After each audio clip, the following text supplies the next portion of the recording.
क्या हुआ था कि जब विवेकानंद रामकृष्ण के पास आए, तो कई दिन तक वो उनके डिवोटी की तरह से रहे। तो फिर रामकृष्ण ने उनसे कहा कि नरेंद्र, ये किताब मेरे लिए पढ़ दे। तो नरेंद्र पढ़ने शुरू करे अष्टावक्र गीता को। तो बोले मुझे तो ये नहीं अच्छी लग रही। तो रामकृष्ण ने कहा कि भाई तू मेरे लिए पढ़ रहा है ना, तो थोड़े से पन्ने पढ़ दे। तो पढ़ते पढ़ते उनको भी अष्टावक्र गीता उनके दिमाग पे चढ़ गई, और उससे ज्यादा उनकी पसंदीदा और कोई ग्रंथ रहा ही नहीं। ठीक है। तो अब हम वो छोटा सा इन्वोकेशन कह देते हैं, जो हम अष्टावक्र गीता के पहले करते हैं। नमन उस सत तत्व को, संधिनी शक्ति को, जिससे सृष्टि है। इसनेस। नमन उस चित तत्व को, संवित शक्ति को, जिसमें यह चराचर जीव और उनके सब अनुभव हैं। कॉन्शियसनेस।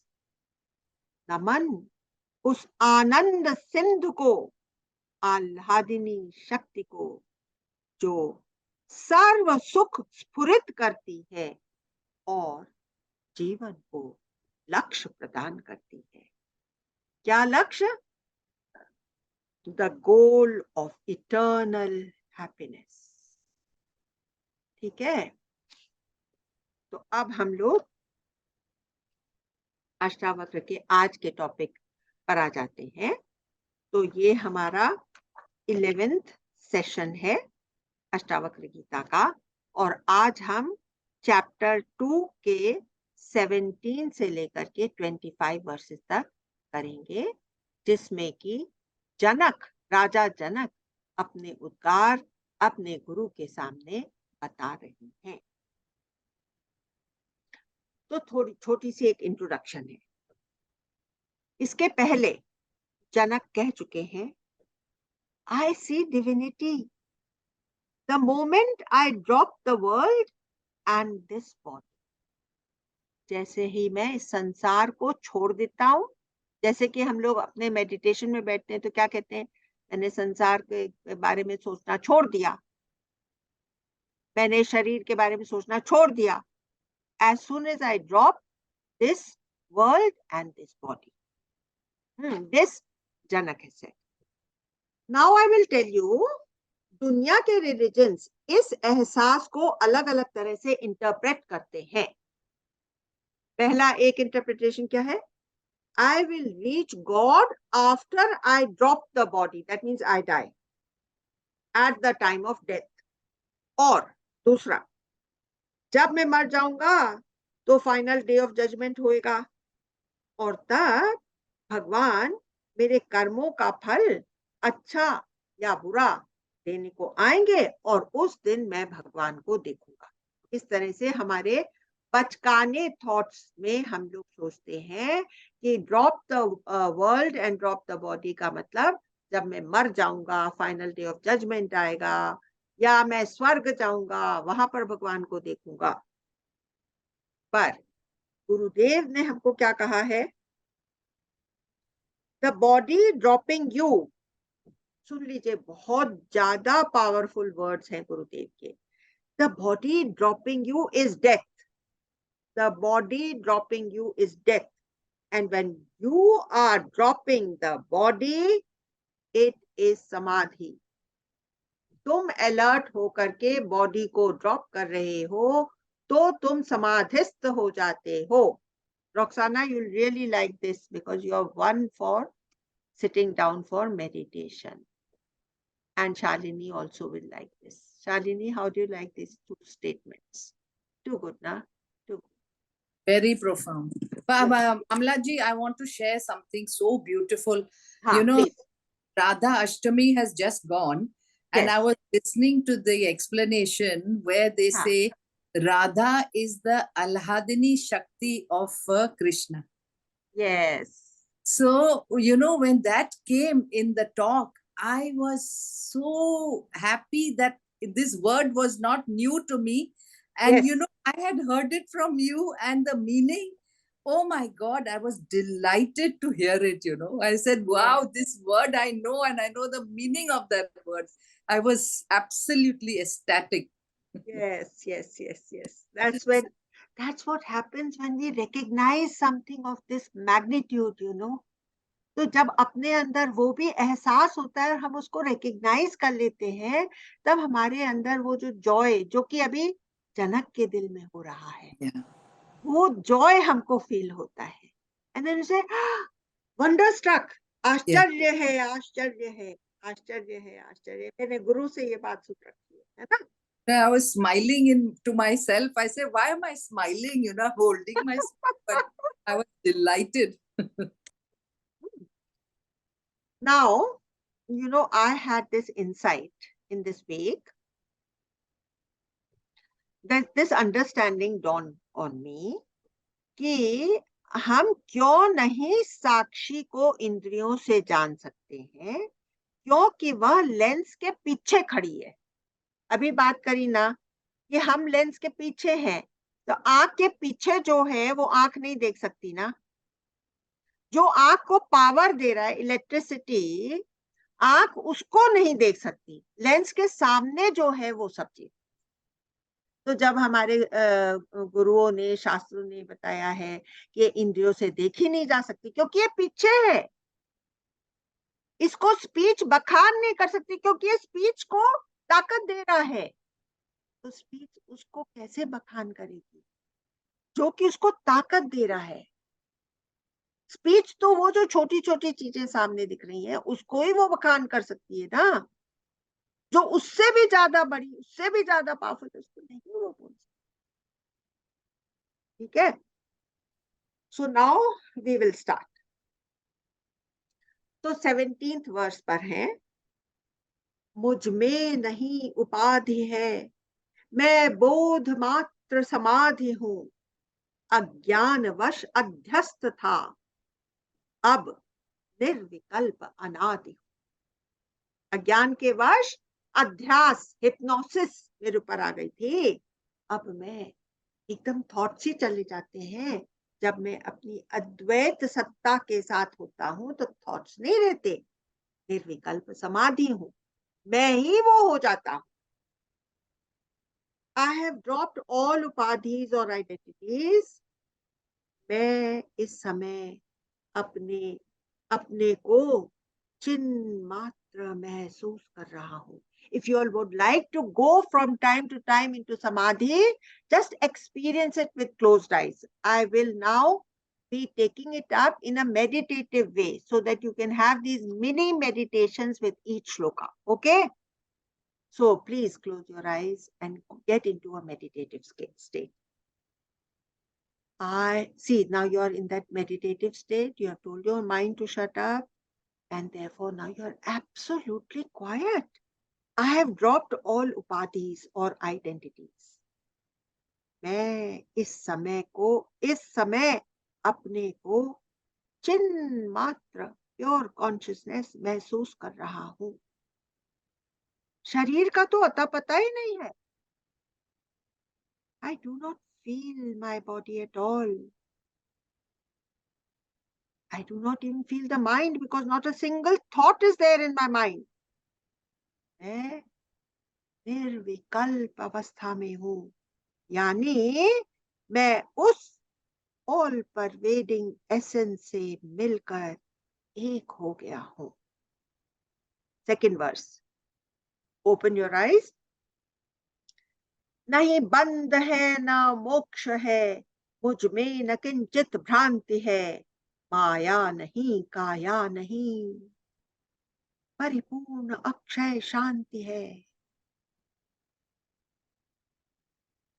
जब मन ही नहीं रहा तो विचार किसका और कैसे करें, सब विचार गुम हो गए। जब मैं उस तत्व के साथ होता हूं तो थॉट्स रहते ही नहीं है। अब मैं उस प्रेजेंस में हूं तो बंधन और मोक्ष का कॉन्सेप्ट भी कहाँ से आएगा? मुझ में न किंचित भ्रांति है, मतलब not even a whit of illusion. मेरे मन को लेश मात्र इल्यूजन घेरे हुए नहीं है। यह प्रेजेंस ऑफ डिविनिटी इतनी रियल है, इतनी ओवर पावरिंग है, इसके आगे सब धुंधला धुंधला हो गया है। जगत और उसके क्रियाकलाप तिरोहित हो गए, उनको जैसे उतार के छोड़ दिया, जैसे कि हम डिस्कार्डेड क्लोथ्स को छोड़ देते हैं, उनको उतार कर बैठा हूं। माया नहीं, काया नहीं। Forms have all disappeared. कुछ है तो बस एक गहरी चुप्पी है, इन्फिनिट स्पेस है और चुप्पी है। Now we will be on to the next verse. हाँ, इसके पहले हम लोग गुरुदेव क्या कहते हैं वो भी आपको बता देती हूँ। हाँ, this you have to listen with open eyes. Be clever, learn to drop the body while you are alive, which Urvashi has shown us how to do. Then you will have embraced immortality. Otherwise, you will remain mortal. आने जाने वाले प्राणी ही रह जाओगे तुम। So, इस गुरुदेव always says, wake up, wake up. Be clever. Learn to drop the body while you are alive. ठीक है? Now I will read Janak's words. 19th श्लोक of second chapter. सशरीर सारे विश्व की किंचित नहीं संभावना, शुद्ध आत्म मुझ चिन्ह मात्र में बनती नहीं है कल्पना। उसके साथ जब हम होते हैं ना, तत्व के साथ, हम लोगों ने अपनी ही मेडिटेशंस में देखा है, जब हम उस तत्व के साथ होते हैं तो हम चाह करके भी एक विचार अपने मन में नहीं ला सकते। देखिए, सशरीर सारे विश्व की किंचित नहीं संभावना, कोई थॉट ही नहीं आता, कोई विश्व ही पैदा नहीं हो सकता, कोई सर्कमस्टेंसेस नहीं आते, कोई सिचुएशंस हमारे सामने नहीं आते। शुद्ध आत्म मुझ चिन्ह मात्र में, चिन्ह मात्र मतलब कॉन्शियसनेस, प्योर कॉन्शियसनेस में बनती नहीं है कल्पना। तीन काल, तीनों लोक, 14 भुवन माया कार्य है, चिन्ह मात्र मैं निस्संग हूं। आश्चर्य है, आश्चर्य है। अब देखिए, इसका एक्सप्लेनेशन मैं पढ़ देती हूँ। इस समाधि की अवस्था में मुझे मेरी ड्यूअल एग्जिस्टेंस साफ समझ आ गई है। You want to close your eyes. इस समाधि की अवस्था में मुझे मेरी ड्यूअल एग्जिस्टेंस साफ समझ आ गई है। उस प्रेजेंस में एक भी विश्व का ख्याल उठता ही नहीं है। मैं टेरेस्ट्रियल प्लेन के बारे में सोच ही नहीं सकता।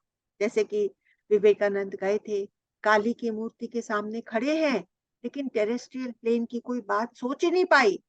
गए थे अपने लिए इतना मांगने कि परिवार भूखा नहीं रहे, लेकिन देवी से मांग ही नहीं पाए। एक और बात मेरी समझ में आई, इसमें पास्ट प्रेजेंट फ्यूचर है ही नहीं। ये सब जनक कह रहे हैं। हाँ, इसमें पास्ट प्रेजेंट और फ्यूचर है ही नहीं। मैं तो अभी अपने तत्व को जान पाया हूं, पर मुझे यह साफ नजर आ रहा है कि यह तो पहले से ही अनादि से यहाँ पर था, और फ्यूचर में भी ये जस का तस रहेगा। यह वो तत्व है जो स्पेस को स्पेस देता है और काल यानी समय जिसमें आता और जाता है। यह अनादि है और अनंत है, क्योंकि मैं यही तत्व हूं। मैं जान गया हूं कि मैं यही तत्व हूं, इससे अलग हो ही नहीं सकता। इसलिए मैं भी समय से परे हूं। उर्वशी ने शब्द इस्तेमाल करा था ट्रांसेंड। मैं समय को ट्रांसेंड करके आऊं, सबसे अनअटैच्ड हूं, निस्संग। मुझे तो बिलीव ही नहीं हो रहा है कि मेरी रियलिटी क्या है। मैं कहां कहां पहुंच गया हूं, कहां का कहां पहुंच गया हूं। निसंग शब्द को हम लोग खोल रहे हैं। निसंग के बारे में गुरुदेव ने क्या कहा है? The world is changing. Open your eyes everybody. The world is changing, but you can perceive the change against something which is non-changing. That non-changing element is witness to all actions. Deep inside yourself, you can experience the non-changing self, which is witnessing the tremendous changes that the body is undergoing. That which is unchanging within is spread everywhere. That remains untouched by everything.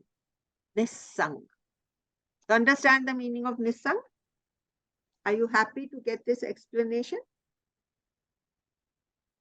Now, we are on to the second chapter, 20th श्लोक.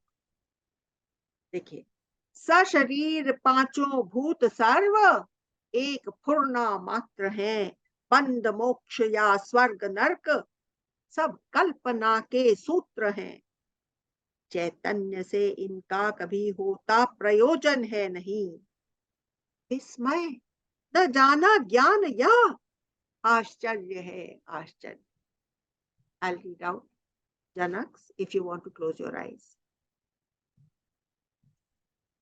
जिस नजदीक से भी नजदीक शरीर को मैंने अपना माना हुआ था और इस शरीर से कनेक्टेड पूरा जगत जो मेरे ऊपर इतना हावी होता रहता था, वो अब मुझको लग रहा है कि केवल एक अपीयरेंस था। रियलिटी तो ये तत्व है जिससे मैं अब वाकिफ हुआ हूं। मैं इतना मुक्त, लिबरेटेड फील कर रहा हूं कि इस अंडरस्टैंडिंग के रहते मुझे साफ नजर आ रहा है कि इस एब्सोल्यूट व्यू पॉइंट में बंधन और मोक्ष मात्र कल्पना है। क्यों मुझे अब तक यह असलियत नहीं मालूम पड़ी? क्यों नहीं किसी ने इस असलियत की पहचान मुझे करवाई? Now we will take a breather. So open your eyes. This is not what is written in the Ashtavakra Gita. I am taking an aside from Ashtavakra Gita. That's why I'm saying we are going to take a breather. Okay. When we are not contemplating on this tattva, we are looking at the world. ये सब लोग मानते हैं कि जब हम लोग इस तत्व के ऊपर मेडिटेट या कॉन्टेम्पलेट नहीं कर रहे तो हम संसार में हैं, संसार के सब चीज क्रियाकलाप देख रहे हैं। But have you realized that you are able to see because you are sitting inside this body? ये एक अलग एस्पेक्ट में से मैं बता रही हूँ कि जनक जो है वो आई क्यों बोल पाया, I am this, I am this. He suddenly realized that because I am sitting inside this body, I am watching.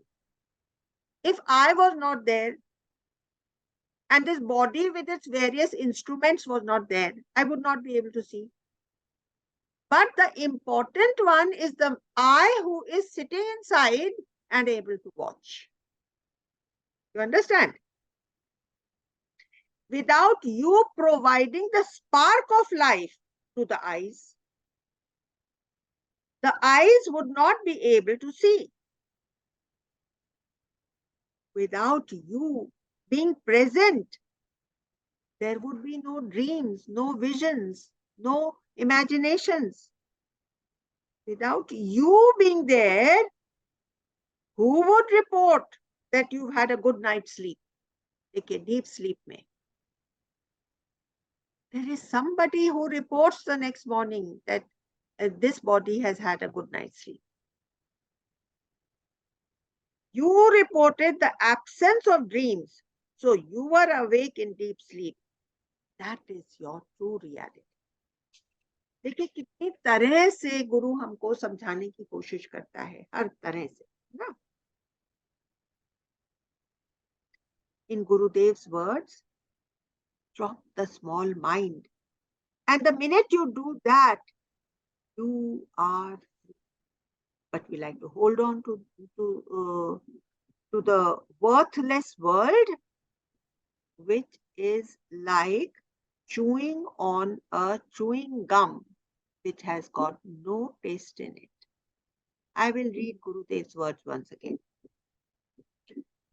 But we like to hold on to the worthless world, which is like chewing on a chewing gum. समझ में आ गया? इस world से कभी भी हमको pleasure मिल नहीं सकता, लेकिन हम लोग फिर भी उसको ही पकड़े रहते हैं. तो देखिए, अब जनक कह रहा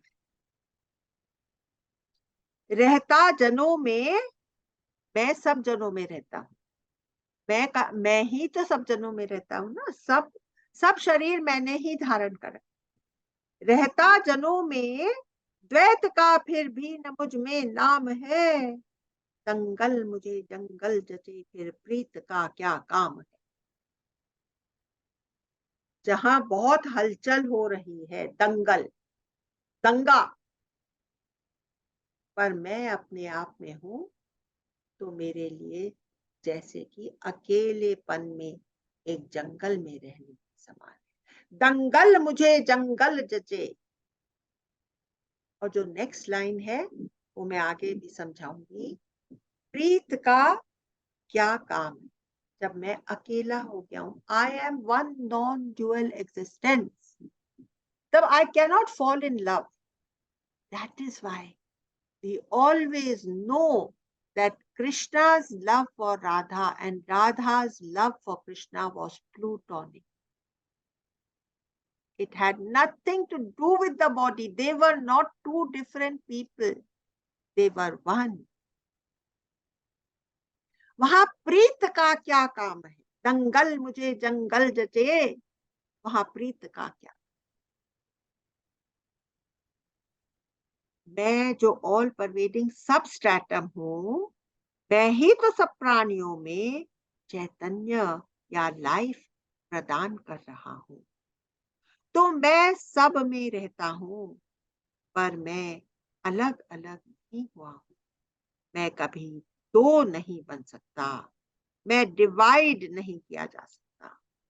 जब हम लोग अपने मेडिटेशंस में रहते हैं और हमारे सामने वो प्रेजेंस रहती है, तो जब हम उसको उसके अंदर डूबे हुए रहते हैं, तो हमको साफ नजर आता है कि इस प्रेजेंस को आप डिवाइड नहीं कर सकते.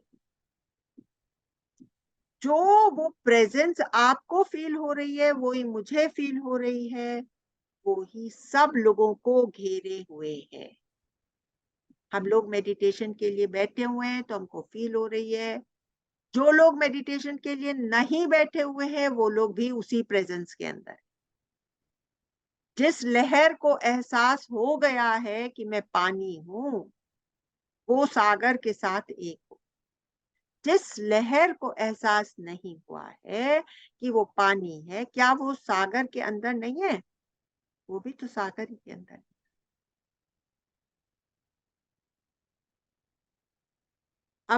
सेकेंड अध्याय का 22 श्लोक। न देह मैं, ना ये देह मेरा, ना ये शरीर मैं हूं, ना ये शरीर मेरा है। शरीर किसका है? पंच महाभूतों का है। पंच महाभूतों से बना है, पंच महाभूतों को बिलोंग करता है, पंच महाभूतों में मिल जाता है, पंच महाभूतों से आया है, पंच महाभूतों में चला जाए। न देह मैं, ना ये देह मेरा, जीव नहीं चैतन्य में, मुझ में जीने की इच्छा ही मात्र बंधन एक है। क्योंकि मुझ में बार बार जीने की इच्छा होती है, मुझ में अरे ये चीज ऐसे ठीक नहीं है, ये मुझे इम्प्रूव करनी है, ये ऐसे करनी है, इसी वजह से मैं बार बार जन्म लेकर के आता हूं। तो देखिए इसमें क्या कहा।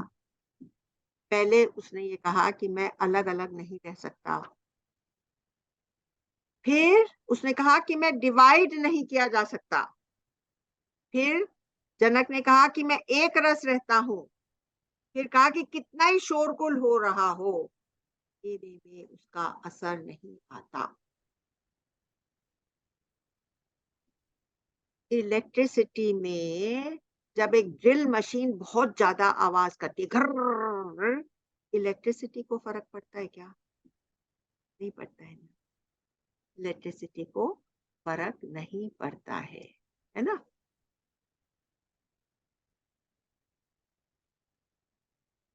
अकेला ही निवास करता, सब जगह अकेला हूं। जहां अद्वैत है वहां प्रेम नहीं हो सकता, क्योंकि प्रेम दो में होता है। ये शरीर जो अभी तक अपना माना हुआ था, ये छिलके की तरह कहीं पड़ा हुआ है। मुझे अपना कैपिटल आई पूरी तरह से भाग गया है, मस्त कर रहा है मुझे। मैं उसमें तृप्त हूँ, संतुष्ट हूँ। इस जीवन से मुझे कुछ नहीं चाहिए, इसलिए मैं सब तरह के क्लेशों से मुक्त हो गया हूँ। पहले मेरे में जो जीने की इच्छा, भोगने की इच्छा थी, वही मुझे बार बार जन्म मरण में लेकर आ रही।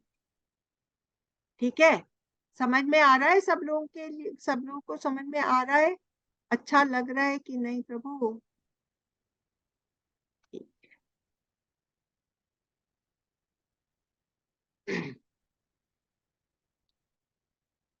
तो अब जनक की क्या समझ में आ गया कि this place is meaningless. Also it is meaningless for me to try and express the inexpressible. Whatever words I say to express the inexpressible will be like a little scratch, that is all. But the enlightened masters can point towards it, and which is what Gurudev constantly does for us. Now, second क्या का 23rd verse. ब्रह्मांड रूपी लहर उठ उठ कर स्वयं मिट जाए है, परिपूर्ण मुझ सुख सिंधु में। आश्चर्य है, आश्चर्य है। जनक ने अपनी व्यापकता समझ ली है, और वह यह भी जान गया है कि space and time exist in him. Now he realizes that time extends for billions of years. See, we are the only philosophy which has understood the huge expanse of time. Now he realizes that time extends for billions of years.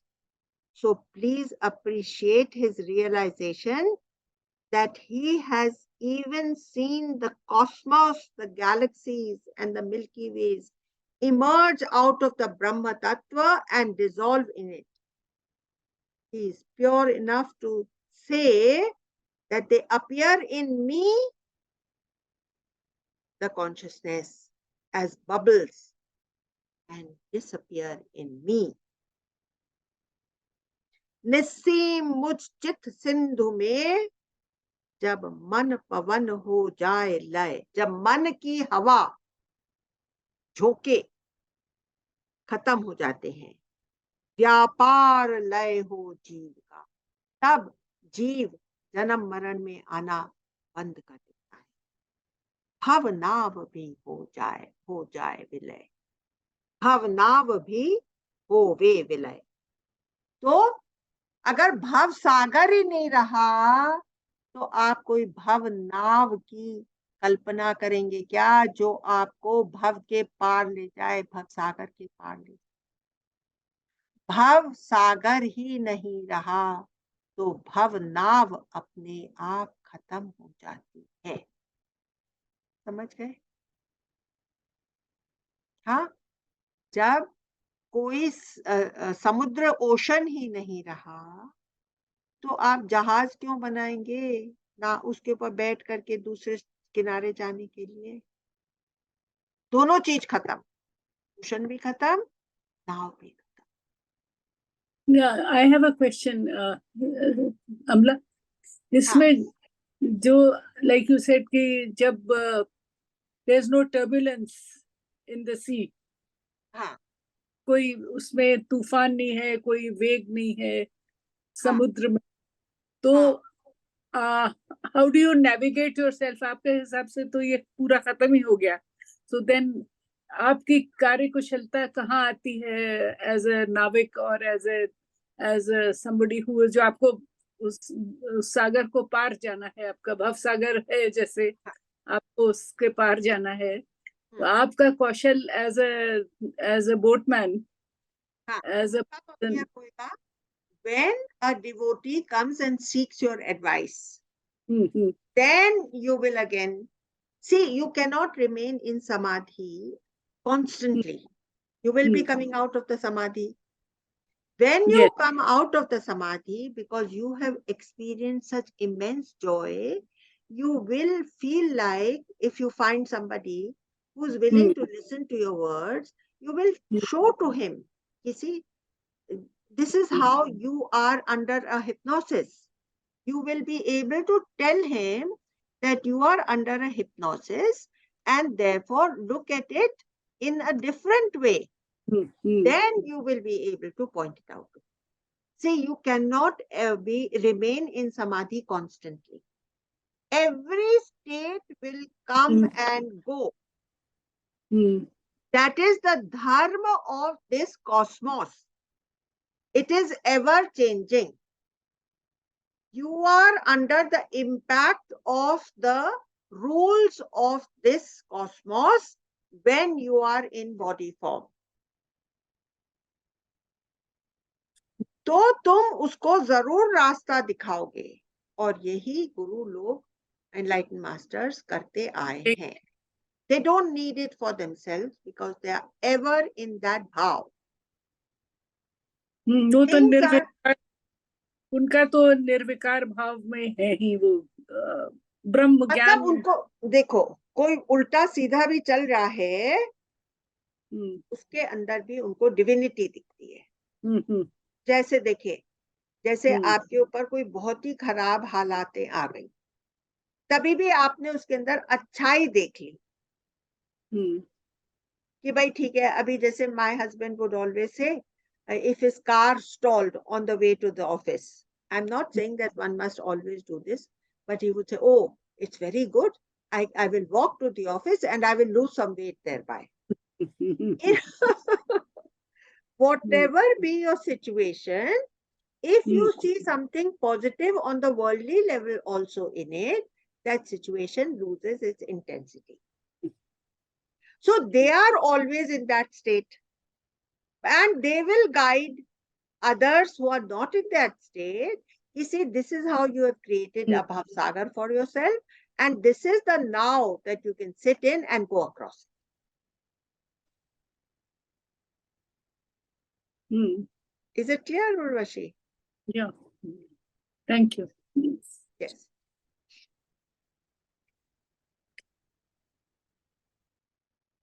He has seen them appear as bubbles. है ना?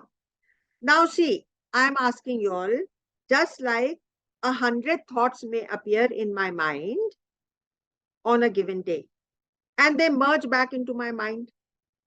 What is that mind? Chit Sindhu, the ocean of thoughts, the ocean of consciousness, the Mahat Akash of thoughts, Chidakash. My mind is a part of the Chidakash. Paripurna means it is all permeating. It is permeated in every cell of the cosmos. Therefore, even matter is nothing but Chidakash.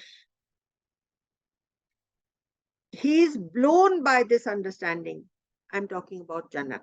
He is blown by this understanding or intuitive pragya. इसको बोलते हैं ritambhara Shalini. When next time you hear the word ritambhara, you will know it is that intuitive understanding. It suddenly dawns in you. It is the opening of the third eye. Did we ever know that in this lifetime our third eye can be opened? This is the third eye I'm talking about. Gurudev says, you will find restlessness as foreign to you. This peace in your reality, just experience that quietude within. Experience it once. And then you will be able to skillfully smile at all the disturbances on the terrestrial plane. But if you resist, it will persist. Rise above the dualities. तो देखिए लहरें क्या होती हैं. This is one thing very beautiful I learned during this week. जो भव सागर है उसमें लहरें क्या होती हैं? जैसे जन्म और मरण, सुख और दुख, और मान और अपमान. ये 6 तरह की लहरें आपकी लाइफ में उठती रहती हैं, which create the भव सागर. जन्म मरण पैदा हुए और फिर डिटीरियोरेशन एंड दैट प्रोसेस, मान अपमान और दुख और सुख, पेन, है ना? Experience the bliss and transcend nature. What do you have to transcend? Nature. Replace frustration with compassion. Then you will feel your own divinity. Then will you blossom in divinity. तुम्हारे ही divinity का फूल पूरी तरह से खिल जाएगा तुम्हारी जिंदगी. Nature is स्वभाव. नेचर मतलब जो नहीं, नेचर मतलब नेचर, not your स्वभाव. Okay. Means the way the cosmos keeps on happening, the situations in life, है ना? कभी कभी कोई हालात आते हैं हमारे ऊपर, जैसे कि बाढ़ आ गई, ये आ गया, वो आ गया, which are beyond our understanding. Nature की वजह से, दूसरे के नेचर की वजह से भी हमको बहुत कुछ एक्सपीरियंस करना पड़ता है ना? It covers all the things. हाँ. You mentioned 6 waves. एक तो जन्म मरण मान अपमान और तीसरी क्या सुख थी? और दुख. सुख और दुख. देखिए, जब तक हम इन लहरों में हैं तब तक उसको बोलते हैं हम सपने में हैं. सपना, जगना और सपना, हर एक शब्द हमारे यहाँ एक इम्पोर्टेंस लेकर, एक हिडन मीनिंग लेकर आया हुआ है. देह जो दाह के लायक है, शरीर जो क्षय होता रहता है, उसका और धीरे धीरे देह वो दाह के लायक है. जग, जगत, जगत, जब पैदा हुआ उसके पहले वो मर जाता है. because the moment, the present moment is always becomes the past. गत हो गया. Where's the present?